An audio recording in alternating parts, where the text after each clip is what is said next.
Hello, this is Ken. I like making things. I enjoy being creative and love trying new tricks. My goal for this channel is to challenge myself and create fun stuff for myself. If you want to see me explore ideas and figure out ways to DIY a variety of stuff, click the subscribe button. Last week, I made a majestic mini stage for Super Saiyan Rose Goku Black. Check it out if you haven't already. Here's my dog again. He's a happy little dog with a white paw and a grandpa face. He's always observing. And you can always tell when his little brain is thinking about something. I've done a few digital drawings of him so far. Click on the card to see the playlist. I've drawn him as a baby, the first moment we locked eyes. I've animated him running on the beach with a piece of seaweed in his mouth.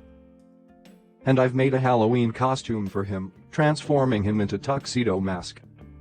On his day off, when he's not saving the world, he likes to chill on the couch or stare out the window, probably watching over the neighborhood, in case he needs to transform and fight evil monsters. Since he's not a big dog, he requires the aid of a platform in the shape of a seat in order for him to actually see what's outside the window. Is it the lady next door feeding her plants again? Or is that the mailman bringing me toys? Is that Woof Woof peeing on the same tree again? Or is that Daddy returning home? So many questions, so many things to look at. Here are some of his favorite spying poses.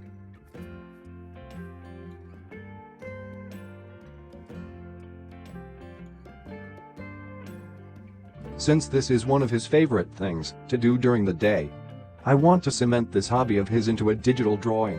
I want to capture his spirit properly. So, can I make it? I started off by doing a rough outline of the scene and figuring out the proper brush style to use. I want the overall mood to be soft and warm, as if time has slowed down in the moment. And it's just my dog enjoying his world. When I drew my dog as a puppy, I had a different approach.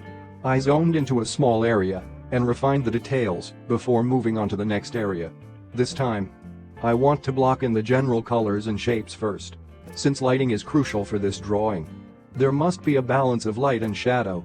If I am too focused on one element, it may end up sticking out like a sore thumb from the other elements. My paint strokes are going to be rough at first.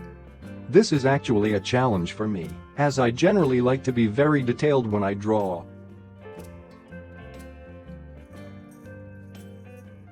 The curtains is another challenge. Trying to keep it looking soft, but having enough shadow to convey the folds is tough. Especially when the other elements are incomplete. I must remind myself that things will come together once all the elements are finished. While I am working on the windows, let me share a childhood story of mine.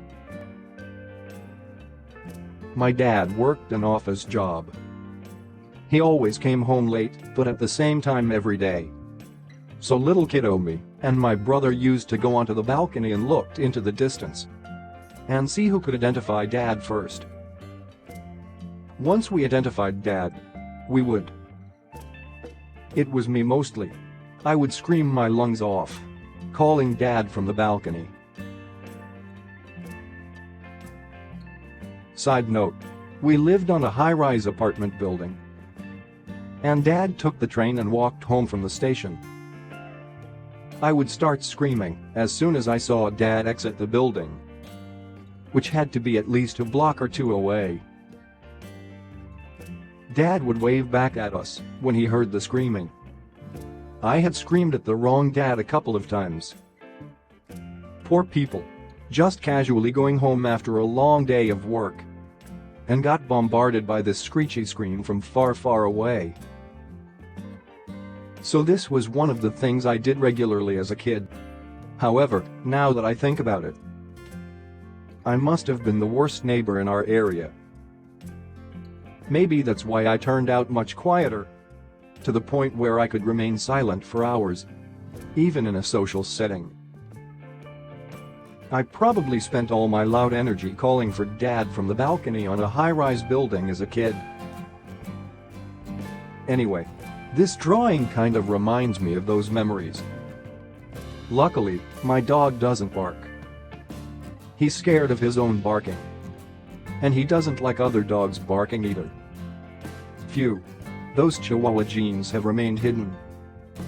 Back to the drawing. I love how the seats are turning out. I think I captured the textures of the different material quite well. The fabric on the cushion is a nice contrast against the glossy wooden armrests. The rest of the scene does not need to be as detailed. I just need to make sure the light source is consistent on all the objects. I also don't want the drawing to have a thick outline on everything. The outline helps sharpen the edges, but it also makes things look more cartoonish. So I need to tone it down a bit. Everything is coming together quite nicely. The center of the drawing is lighter, drawing the focus towards the windows and my dog. As for the foliage outside, turns out that is the most difficult thing to draw. You can tell I was struggling. I was adding more and more scribbles, hoping a miracle would happen. Maybe that's the moral of the story. It's not about what's outside in the world. It's about what's inside. Like the tremendous amount of embarrassment I feel now that I realize what an annoying kid I was back then. The great thing is, Dad has never yelled at me. He is always so patient and understanding. Even though I've never been the best behaving son in the world. Anyway, here's the finished drawing. I hope you enjoy watching me draw and listening to my silly story. Give this a like and leave a comment if you want. Subscribe if you want to see me explore more creative ideas. Happy birthday, Dad. I can make it. So can you.